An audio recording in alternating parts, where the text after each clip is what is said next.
Une fois qu'on en est sorti, on a tendance à regretter et à vouloir y retourner. C'est vrai de l'enfance. N'est-ce pas aussi vrai du célibat ? Tout le monde peut être concerné par le célibat, tout le monde. Mais personne n'ose vraiment en parler. En effet, il s'agit d'une cause très peu soutenue, mais qui mérite d'être défendue. Il est évident que le célibat est mal vécu et mal perçu. Mal vécu comme s'il impliquait une imperfection, un manque essentiel, l'ablation de sa moitié. Mal perçu comme si le célibataire était à part, un être suspect, un individu inquiétant. Pourquoi est-il encore seul ? Pourquoi n'a-t-il pas trouvé l'âme sœur ? Qu'est-ce qui l'empêche de le faire ? Est-ce qu'il a un souci ? Telles sont les questions qui fusent autour du célibataire. Pourtant, le célibat est, bien au contraire, une situation paisible et même enviable. Mais enfin, me direz-vous, quelle vertu se loge dans le célibat pour tant le désirer ?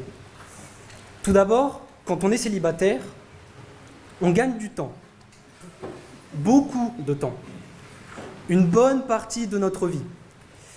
Car lorsqu'on est en couple, tout le temps que l'on pourrait passer avec sa famille, avec ses amis, ou bien tout seul, tout le temps que l'on pourrait investir dans nos projets personnels, dans nos loisirs, dans la révision des cours, tout ce temps-là, on est contraint de le consacrer avec l'autre, souvent contre notre gré. Une promenade dans un parc pour parler du temps qu'il fait, un déjeuner chez la belle famille qui nous critique sans arrêt, ou encore une soirée à regarder un film romantique, pour finalement s'endormir avant sa moitié. Ah, quel bon temps! Et là, vous me direz que ce n'est pas vraiment une contrainte, puisque l'on passe du temps avec l'autre pour vivre de bons moments ensemble. Certes.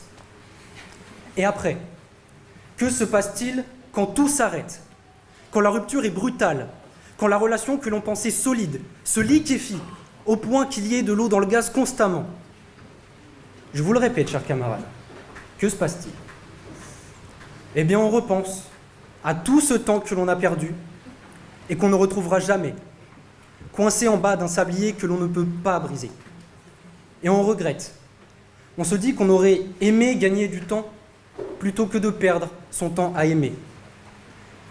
Et c'est lorsqu'on a perdu ce temps et cette personne que le célibat nous accueille à bras ouverts, tel un vieil ami que l'on n'avait pas vu depuis longtemps et qui sera toujours là pour remplir à nouveau ce sablier du temps qui nous reste à combler. Approfondissons. Quand on est célibataire, on a beaucoup moins de responsabilités. Pourquoi ? Parce que lorsqu'on est seul, on est indépendant, on fait ce qu'il nous plaît, on est libre comme l'air. Mais dès qu'on se met en couple, on est comme des oiseaux dont les ailes sont coupées en plein vol.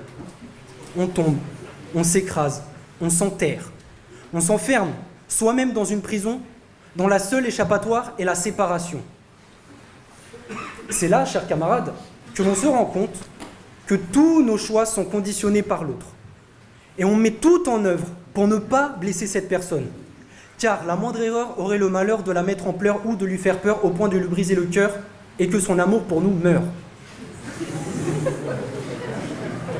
Alors on est obligé de penser pour deux, comme si elle nous parasitait l'esprit. On a donc deux choix.